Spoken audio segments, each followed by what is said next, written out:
తెలంగాణ రాష్ట్ర ప్రజల దీవెనలు ఆశీస్సులతో ఈ రాష్ట్రంలో అధికారంలోకి వచ్చి 2 సంవత్సరాలు పూర్తయిన సందర్భంగా గడిచిన ఈ 2 సంవత్సరాల్లో పేదోడు ప్రభుత్వం తెలంగాణ రాష్ట్రంలో ఏ కార్యక్రమాలు చేసింది అనేది మీడియా మిత్రులతో పాటుగా రాష్ట్ర ప్రజలందరికీ కూడా తెలుసు. ప్రధానంగా నా శాఖకు సంబంధించింది గతంలో రెవెన్యూ స్టాంప్స్ అండ్ రిజిస్ట్రేషన్ ఒక రోజు ప్రెస్ మీట్ పెట్టి చెప్పి ప్రెస్ మీట్ లో ఆ ప్రగతిని వివరించడం జరిగింది. భవిష్యత్తు ప్రణాళిక ఏంటనేది కూడా చెప్పడం జరిగింది. అదే విధంగా ఈ రోజు హౌసింగ్ సెక్టార్ కి సంబంధించింది రాష్ట్ర ప్రజలకి మీ ద్వారా తెలియజేయాలని ఈ ప్రెస్ మీట్ ఏర్పాటు చేసుకున్నాం. ప్రభుత్వం ఏర్పడటానికి ముందు ఎన్నికల్లో వాగ్దానం భాగంగా ఇందిరమ్మ ప్రభుత్వం అంటేనే ఇందిరమ్మ ఇళ్లు అనే స్లోగన్ ప్రతి మీటింగ్ లో మా నాయకులు మేము తీసుకొచ్చాం. అన్నమాట ప్రకారం రాష్ట్ర ఆర్థిక పరిస్థితి సహకరించదు అని తెలిసి కూడా పేదవాడికి ఇల్లు అంటే 4 ఇటుకలు పైన 4 సువ్వలు పెట్టి స్లాబ్ పోయటం కాదు, పేదవాడి ఆత్మ గౌరవం, పేదవాడికి ఒక భద్రత భరోసా ఒక ఇల్లు. అటువంటి ఇల్లు పేదవాడికి ఇవ్వాలి అనే సంకల్పంతో పేదవాడి కష్టాలు తెలిసిన ఈ ప్రభుత్వం మొదటి విడత రాష్ట్ర వ్యాప్తంగా 4.5 లక్షల ఇళ్లు ఇచ్చే కార్యక్రమం, ప్రతి ఇంటికి 5 లక్షల రూపాయలు ఉచితంగా 4 విడతల్లో ఇవ్వాలి అని ఆ ఇల్లు కట్టిన లెవెల్ను బట్టి ఇచ్చే కార్యక్రమం, ప్రతి సోమవారం నాడు వారు కట్టిన లెవెల్ను బట్టి ఆ డబ్బిచ్చే కార్యక్రమాన్ని పూర్తి చేసుకుంటూ వస్తున్నాం. రాష్ట్ర వ్యాప్తంగా రూరల్ లో సుమారు ఇప్పటి వరకు 3 లక్షల పైచిలకు ఇళ్లు వివిధ దశల్లో ఉన్నాయి. నాకు తెలిసి నా దగ్గర ఉన్న ఇన్ఫర్మేషన్ ప్రకారం ఈ రాబోయే మార్చి నాటికి 1,00,000 ఇళ్లు పైచిలకు గృహప్రవేశాలు కాబోతున్నాయి. ఇప్పటికే సుమారు 22-23 వేల ఇళ్లు పూర్తయ్యాయి. 1,00,000 ఇళ్లు పైచిలకు గృహప్రవేశాలు పూర్తి కాబోతున్నాయి. మిగిలిన ఇళ్లు నాకు తెలిసి రైనీ సీజన్ కంప్లీట్ అయ్యే లోపు, రైనీ సీజన్ వచ్చే లోపు ఫస్ట్ ఫేజ్ లో ఇచ్చిన ఈ ఇళ్లు ఏవైతే ఉన్నాయో 3 లక్షల పైచిలకు ఆన్ గోయింగ్, 4.5 లక్షల్లో మిగిలినవి కూడా వివిధ దశల్లో ఉంటాయి. ఏప్రిల్ మే ఎండింగ్ కల్లా ఈ 3 లక్షల ఇళ్లు పైచిలకు గృహప్రవేశాలు కాబోతున్నాయి. కొత్త ఫైనాన్షియల్ ఇయర్ లో అంటే ఏప్రిల్ నుంచి 2వ విడత ఇళ్లు ఇచ్చే కార్యక్రమాన్ని కూడా ఈ ప్రభుత్వం చేయాలని నిర్ణయం తీసుకోవటం జరిగింది. ఇది ఒకసారి ఇచ్చో 2 సార్లు ఇచ్చో ఇవ్వటం అయిపోయింది అని చేతులు దులుపుకునే ఆలోచన ఈ ప్రభుత్వానికి లేదు. అర్బన్ కి సంబంధించిన విషయంలో కూడా జీహెచ్ఎంసీ పరిధితో పాటు పాత జిల్లా హెడ్ క్వార్టర్లతో పాటు ముఖ్యమైన పట్టణాలు కోరు అర్బన్ ప్రాంతాలలో ఈ ఇందిరమ్మ ఇళ్లకు సంబంధించింది కూడా ఒక ప్రణాళిక తయారైంది. ప్రధానంగా ఈ కోరు అర్బన్ ప్రాంతానికి సంబంధించిన దాంట్లో మురికివాడల్లో నివసించే పేదవాళ్లకి మనం ఎక్కడో బహు దూరంలో 15 కిలోమీటర్లలోనో 20 కిలోమీటర్లలోనో అక్కడ మనకి భూమి ఉంది కదా అని అక్కడ కడితే ఆ కట్టే ఇళ్లు కూడా 15 ఫ్లోర్లో 20 ఫ్లోర్లో కడితే ఈ 20 కిలోమీటర్లు ప్రతిరోజు ఈ పేదవాడు పొట్టకూట కోసమే జీవిస్తున్నామనే పోరాటం చేసి ఆ పేదవాడు అంత దూరంలో ఉండి మళ్లీ ఇక్కడ పనిచేసుకోవటానికో అతని చిరు వ్యాపారాలు చేసుకోవటానికో అంత దూరం నుంచి ఆపరేషన్ చేయలేని కారణంగా గత ప్రభుత్వంలో మేము 2 BHKలు 50,000 ఇచ్చినా 60,000 ఇచ్చినా అవి కూడా ఖాళీగా ఉండటానికి రీజన్ అది అని గ్రహించి సైంటిఫిక్ గా దీనికి ఒక పరిష్కారం తేవాలి అనే ఆలోచనతో ఈ దేశంలో ఉండే అనేక ప్రధానమైన నగరాల్లో ఎలా వాటిని షార్ట్అవుట్ చేస్తున్నారు, లైక్ బొంబాయి, బెంగళూరు, ఢిల్లీ లాంటి ప్రాంతాల్లో ఎలా చేస్తున్నారు అనేది ఒక సైంటిఫిక్ సర్వే కూడా చేపించి అలా అక్కడ పరిష్కారం పాజిటివ్ గా ఎలా చేయగలిగారు ఆ పేదవాళ్లకి అనేది రిపోర్ట్ కూడా తెప్పించుకున్నాం.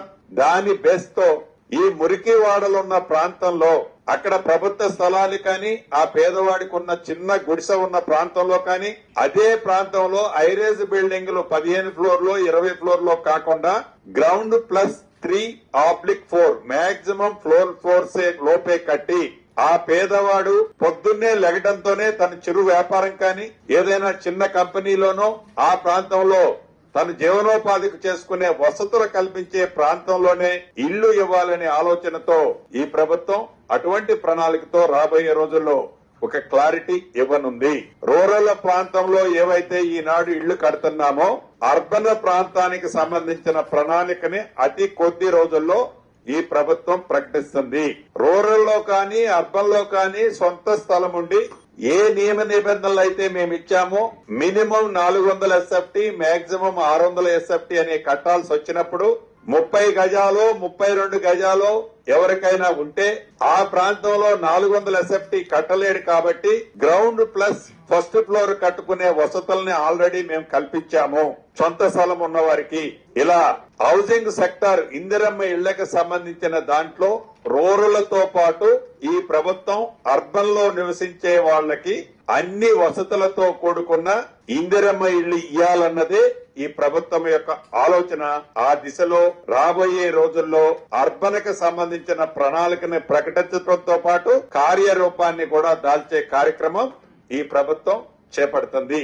వీటితో పాటు గత ప్రభుత్వంలో 2 BHK కింద కొన్ని కట్టారు.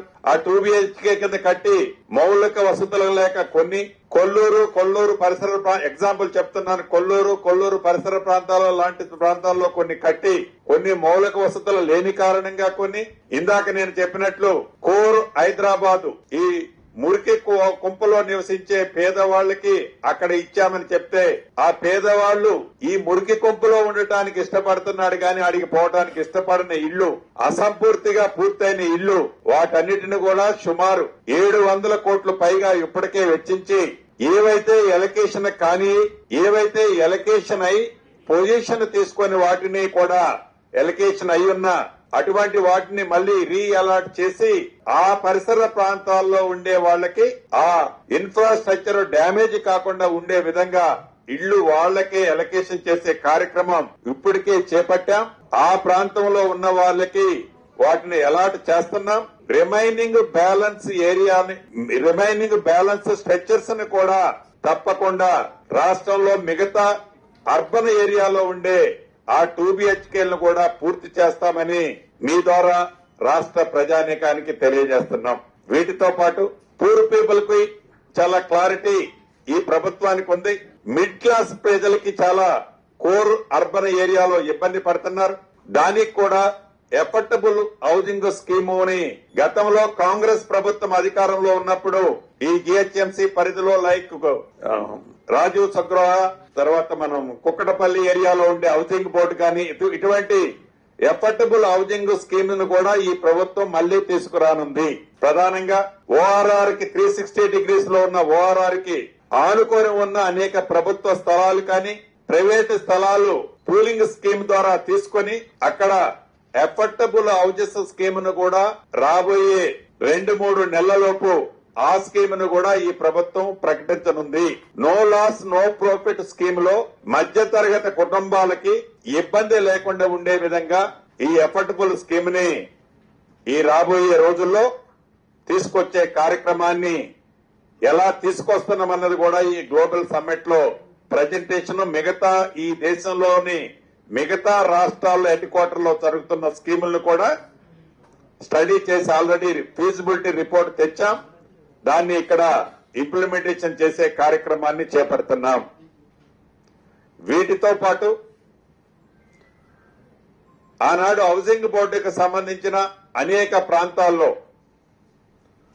హౌసింగ్ బోర్డు ప్రాపర్టీస్ చాలా ప్రాంతాల్లో కొన్ని లీజుకిచ్చి ఆ లీజు డేట్లు అయిపోయినా వాటిని తిరిగి తీసుకోవటం కానీ వాటిని తిరిగి తీసుకోవాలనే ఆలోచన కానీ ఆనాటి ప్రభుత్వానికి లేకపోతే ఏవైతే లీజుకిచ్చామో లీజులో ఎండ్లో ఉన్నా లేకుంటే లీజు టైం అయిపోయి వారి పొజిషన్ లో ఉన్నా లేకుంటే వివిధ కారణాల చేత ఇది హౌసింగ్ ప్రాపర్టీ నాదని కొన్ని కబ్జాలకి గురైన అటువంటి చాలా ల్యాండ్స్ ని చాలా ప్రాంతాల్లో ప్రభుత్వం హౌసింగ్ బోర్డు తీసుకొని వాటికి చుట్టూ నాకు తెలిసి ఇప్పటి వరకు మోర్ దాన్ 1000 acres పైచిలకు ప్రభుత్వానికి సంబంధించిన హౌసింగ్ బోర్డు ప్రాపర్టీకి కాంపౌండ్ వాల్స్ ఇప్పటికి కట్టాం. చిన్న చిన్న పాకెట్లుంటే ఓపెన్ ఆక్షన్స్ లో కూడా ఇప్పటికే టెండర్స్ పెట్టి సుమారు 750 నుంచి 800 కోట్ల రూపాయల వరకు ఆక్షన్ లో బిడ్ లో కూడా హౌసింగ్ బోర్డు సేకరించడం జరిగింది. ఇంకా ఈ హౌసింగ్ బోర్డుకు సంబంధించిన దాంట్లో ఈ ప్రభుత్వం వచ్చే నాటికి హౌసింగ్ బోర్డు హౌసింగ్ డిపార్ట్మెంట్ అనే లేకపోతే ఇటుక పేర్చి ఇల్లు ఎలా కడతామో కింద సెక్షన్ ఆఫీసర్ దగ్గర నుంచి, అటెండర్ దగ్గర నుంచి, కాంట్రాక్ట్ బేసిస్ లో కొంతమందిని, హౌసింగ్ సెక్టార్ లో ఉన్న స్టాఫ్ ని డిప్యుటేషన్ మీద వివిధ శాఖలకు ఆనాటి ప్రభుత్వం పంపిస్తే వారందరినీ సుమారుగా 394 మందిని మళ్లీ తిరిగి ఈ శాఖకు తీసుకొచ్చి కాంట్రాక్ట్ బేసిస్ లో సుమారు 800 మందిని ఏఈల్ని రిక్రూట్ చేసుకుని ఆర్డబ్ల్యూఎస్, R&B, పంచాయతీరాజ్ డిపార్ట్మెంట్ నుంచి 152 మందిని డిప్యుటేషన్ మీద తీసుకొని రెవెన్యూ శాఖ నుంచి ఒక 34-35 మందిని డిప్యుటేషన్ మీద హౌసింగ్ బోర్డుకి డిప్యుటేషన్ ఇచ్చి ఇలా ఫుల్ ప్లెడ్జ్ లో ఈనాడు హౌసింగ్ డిపార్ట్మెంట్ ని స్ట్రెంగ్త్ చేసుకుని అనుకున్న కార్యాచరణ, అనుకున్న పేదవాడికి ఇవ్వాలనే ఒక దృఢ సంకల్పంతో ఇందిరమ్మ ఇల్లు కార్యక్రమాన్ని ఇచ్చే దానికి కావాల్సిన వ్యవస్థనంతా కూడా ఎస్టాబ్లిష్ చేసుకుని ప్రణాళికాబద్దంగా ఈనాడు కంప్లీట్ చేసే దిశలో ఉన్నాం. అంతేకాదు పారదర్శకంగా ఈ ఇందిరమ్మ ఇల్లు ఇచ్చే కార్యక్రమం కూడా ఎక్కడా అవినీతి రహితంగా, ఎక్కడైనా సెక్రటరీలు నాకు తెలిసి రాష్ట్ర వ్యాప్తంగా ఒక 8 మందో 9 మందో విలేజ్ సెక్రటరీలు 5,000 అడిగారు, 10,000 అడిగారు అని ఇన్ఫర్మేషన్ వస్తే వితిన్ 24 అవర్స్ లోనే అటువంటి అధికారులు కూడా సస్పెండ్ చేయటం కాకుండా కొన్ని ప్రాంతాల్లో సర్వీస్ నుంచి కూడా రిమూవ్ చేశాం. అంటే పేదవాడి కళ నెరవేర్చే దాంట్లో మధ్యలో ఏ రకమైన పైరవీకారుడు, ఏ రకమైన కాంట్రాక్టర్ లేకుండా ఈ 5 లక్షల రూపాయలు కూడా లబ్ధిదారులు ఎవరైతే ఉన్నారో డైరెక్ట్ గా వారి అకౌంట్ కే ప్రతి సోమవారం నాడు వారి అకౌంట్ కే పోయే విధంగా ఎలకేషన్ చేసేది కూడా నీది ఏ పార్టీ అని అడగల, నీది ఏ కులమని అడగల, నీకు ఇవాళ 5 లక్షల రూపాయలు బెనిఫిట్ జరిగే ఇల్లు ఇస్తున్నాను, రేపు ఎన్నికల్లో నాకు ఓటేస్తామని అడగకుండా ప్రతిపక్ష ఎమ్మెల్యేలు ఉన్న ప్రాంతంలో కూడా వారి సూచనలు, వాళ్ళ అభిప్రాయాలు కూడా సేకరించి గౌరవ కలెక్టర్ గారి చేతుల మీదుగా పారదర్శకంగా గత ప్రభుత్వంలో లాగా కాకుండా పారదర్శకంగా పేదవాళ్లైన అర్హులకి ఈ ఇందిరమ్మ ఇళ్లు ఇచ్చాం. భవిష్యత్తులో కూడా అలానే ఇయ్యబోతున్నాం.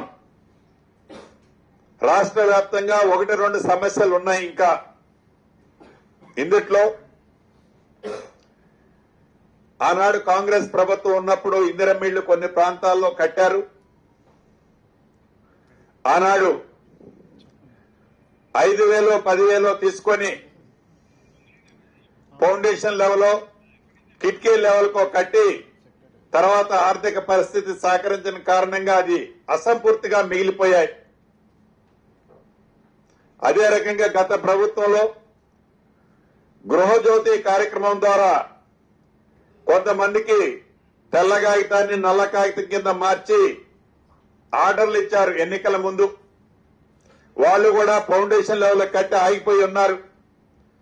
రాష్ట్ర వ్యాప్తంగా ఇటువంటి నాకు తెలిసి ఒక 12 నుంచి 15,000 మంది ఉన్నారు అన్నది ప్రాథమికంగా నాకు అందిన సమాచారం. వాటిని గురించి కూడా తప్పకుండా కేబినెట్ లో చర్చించి అందుట్లో నిజమేంటో తెలుసుకొని అర్హులైన వారు అటువంటి వాళ్ళందరికీ కూడా ఒక పాజిటివ్ న్యూస్ ఇవ్వాలన్నది వ్యక్తిగతంగా నా ఆలోచన. అంతేకాదు ఇంకా కొన్ని ప్రాంతాలలో ఇళ్ల స్థలం లేని నిరుపేదలు ఉన్నారు. ఇళ్ల స్థలము లేదు, వాళ్ళకి ఇల్లు లేదు. ఇళ్ల స్థలం లేని నిరుపేదల గురించి కూడా భవిష్యత్తులో ఈ ప్రభుత్వం ఆలోచించే దిశలో ఉన్నది. అర్బన్ లో ఇళ్ల స్థలం లేకపోతే ప్రభుత్వ స్థలంలో కట్టిన ఇందిరమ్మ ఇల్లు ఇచ్చే కార్యక్రమం మనం ప్రవేశపెడుతున్నాం. అర్బన్ లో అటువంటి కార్యక్రమం లేదు కాబట్టి రూరల్ ప్రాంతంలో ఇళ్ల స్థలం లేని వారికి కూడా ఒక న్యాయమైన, ఒక పాజిటివ్, ఒక గుడ్ న్యూస్ ఈ ప్రభుత్వం చెప్పాలని వ్యక్తిగతంగా నేను ఆలోచిస్తున్నాను. తప్పకుండా ఆ దిశలో ఈ ప్రభుత్వం భవిష్యత్తులో అటువంటి ఆలోచన కూడా చేపట్టుద్దని ఈ వేదిక ద్వారా రాష్ట్రంలో ఉన్న నిరుపేద ఇళ్ల స్థలం లేని నిరుపేదలకు కూడా ఈ వేదిక ద్వారా తెలియజేస్తున్నాను. ఏది ఏమైనా పేదవాడి ప్రభుత్వంగా ఈ ప్రభుత్వం వచ్చింది లగాయితూ పేదవాడికి అనేక సంక్షేమ కార్యక్రమాలు ఇచ్చే దాంట్లో భాగంగా ఈ ఇందిరమ్మ ఇళ్ల కార్యక్రమం ఒక విడత ఇచ్చి చేతులు దులుపుకొని పోకుండా అర్హులైన పేదవాడికి ఇల్లు ఇవ్వాలనే చిత్తశుద్ది నిజాయితీతో గౌరవ ముఖ్యమంత్రి రేవంత్ రెడ్డి గారి నాయకత్వంలోని ఈ ప్రభుత్వం రాబోయే 3 సంవత్సరాలలో వీలైనంత పేదవాళ్లకు ఇల్లిచ్చే కార్యక్రమం చేపడుతూ రూరల్లోనే కాకుండా అర్బన్ లో కూడా ఇచ్చేదానికి ప్రణాళికను ఏర్పాటు చేసుకుంటూ పేదవాళ్లతో పాటు మధ్యతరగతి కుటుంబాలకు కూడా ఎఫర్డబుల్ హౌసింగ్ స్కీమ్ అనే కార్యక్రమాన్ని చేపట్టే దిశగా నడుస్తూ గడిచిన ఈ 2 సంవత్సరాల్లో చేసిన కార్యక్రమాలతో పాటు రాబోయే 3 సంవత్సరాల్లో చేయబోయే కార్యక్రమాలను కూడా తప్పకుండా ఒక ప్రణాళికాబద్దంగా ఈ గ్లోబల్ సమ్మిట్ లో కూడా హౌసింగ్ సెక్టార్ నుంచి ప్రవేశపెడుతూ మీ అందరి దీవెనలతో 2 సంవత్సరాలు ఈ ప్రభుత్వం పేదవాడికి అండగా ఎలా ఉందో రాబోయే 3 సంవత్సరాలే కాదు మళ్లీ ఎన్నికలు అయిన తర్వాత కూడా మీ దీవెనలో ఉండే విధంగా ఈ ప్రభుత్వం నడుచుకుంటుందని ఈ వేదిక ద్వారా రాష్ట్ర ప్రజలందరికీ తెలుపుతూ సెలవు తీసుకుంటున్నారు. ఫస్ట్ 4 ప్లేసెస్ 4 డైరెక్షన్స్ లో ఓఆర్ఆర్ చుట్టూ ఐడెంటిఫై చేశాం.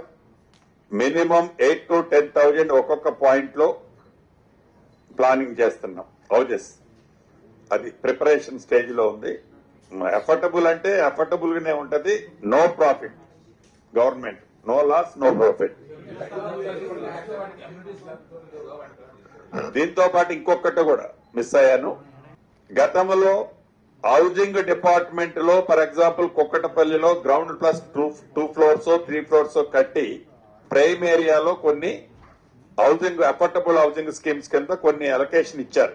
వాళ్ళందరూ విల్లింగ్, అంటే ఇది దేశంలో కొన్ని రాష్ట్రాల్లో, ప్రపంచంలో కొన్ని రాష్ట్రాల్లో జరుగుతుంది. వాళ్ళు విల్లింగ్ తీసుకొని అవి కూడా కురుస్తున్నాయి, అవి కూడా డిస్మాంటిల్ స్టేజ్ లోకి వస్తున్నాయి. ఆ వచ్చిన ప్రాంతంలో మళ్లీ రీబిల్డ్ హైరేజ్ బిల్డింగ్లు కట్టే కార్యక్రమానికి కూడా ఒక ప్లానింగ్ చేస్తున్నాం. ఆ హౌసింగ్ సెక్టార్ ఎక్కడైతే గతంలో ఇచ్చి శిథిలావస్థ స్టేజ్కి వచ్చి లేటెస్ట్ వాళ్ళకి ఫెసిలిటీస్ లేక ఇబ్బంది పడే ప్రాంతాల్లో రీబిల్డ్ చేసే కార్యక్రమాన్ని కూడా చేపట్టాలన్నది ఆలోచిస్తున్నాం. డెఫినెట్ గా దాన్ని కూడా ట్రాక్ లోకి తీసుకొస్తున్నాం.